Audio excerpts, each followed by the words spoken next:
Hello everyone and welcome to Life Begins at 20. My name is Mark and today we have episode 4 of MTG Cubed. There's been a slight change in plan with this episode as the singles that I ordered haven't turned up yet, which is unsurprising considering the time of year it is and the post over here in the UK.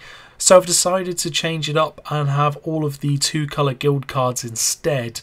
I'm going to break these videos up into smaller ones just so that you can choose which guild you're interested in rather than one massive video. It just might make it a little bit easier for you all. For this video I'm going to be talking about my Selesnya guild cards, so let's get stuck in.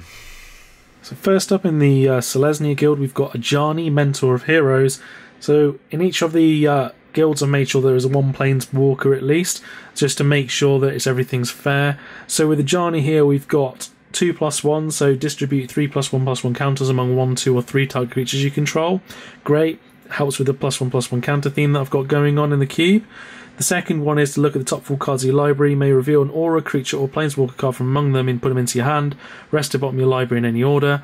Everyone likes that, it's quite handy. And his -8, if you can get this off, fantastic. You gain 100 life. It's not necessarily game winning, but it's quite ridiculous.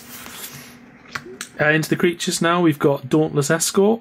So this is a reprint from Commander 2016. So for 1 green and white, you've got a 3/3, and you can sacrifice him so all of your creatures gain indestructible to the end of turn. Something that I found really useful, especially if you've got a board wipe, you can just keep everybody indestructible. Very, very handy there. Good card. Next, we've got Loxodon Hierarch. So for 2 green and white, you've got a 4/4. When he comes into play, gain 4 life. Flicker him if you fancy to get more life. You can then pay a green and a white to sacrifice him to regenerate each creature you control. So not only have we got one way of making sure all my creatures are indestructible, we've also got a different way there to just bring them all the creatures that you want back that have been killed. Handy. Another one of the cards from Commander 2016 that I just wanted to give a try out in the cube is Sidar Kondo of Jamora. So for 2 green and a white, we've got a 2/5 with flanking.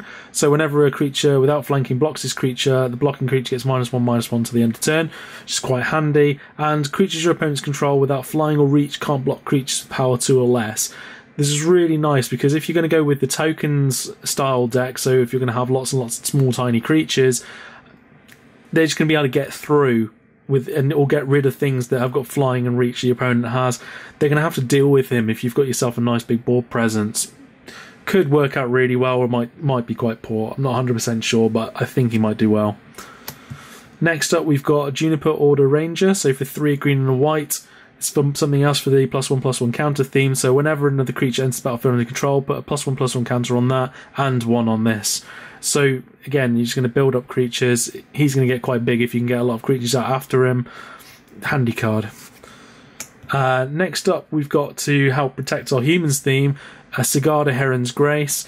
So for 3 green and a white, it's a flying 4/5. You and the humans you control have hexproof. That's really great, especially against something like a burn deck that's trying to do damage to you. They're just not able to. They're going to have to deal with Sigarda first.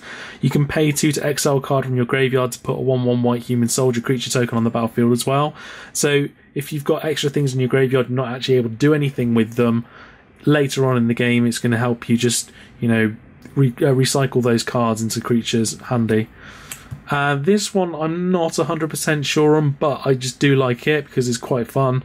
So for 5 green and a white, you get a 1/1, but when it enters the battlefield, you get to put a 2/2 Knight creature token with Vigilance on, a 3/3 green Centaurs creature token, and a 4/4 Rhino token with Trample onto the battlefield.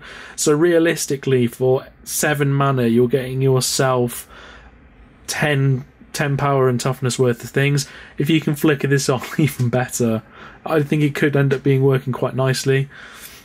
And then with our last card from this guild, we've got Armadillo Cloak. So for an enchantment aura, a 1 green and a white, charged creature gets +2/+2 and trample, and whenever the creature deals damage, you gain that much life. So it's quite nice because then if you've also got lifelink as well, a way of putting that onto the creature, you're going to get double the effect. That's a really nice card there.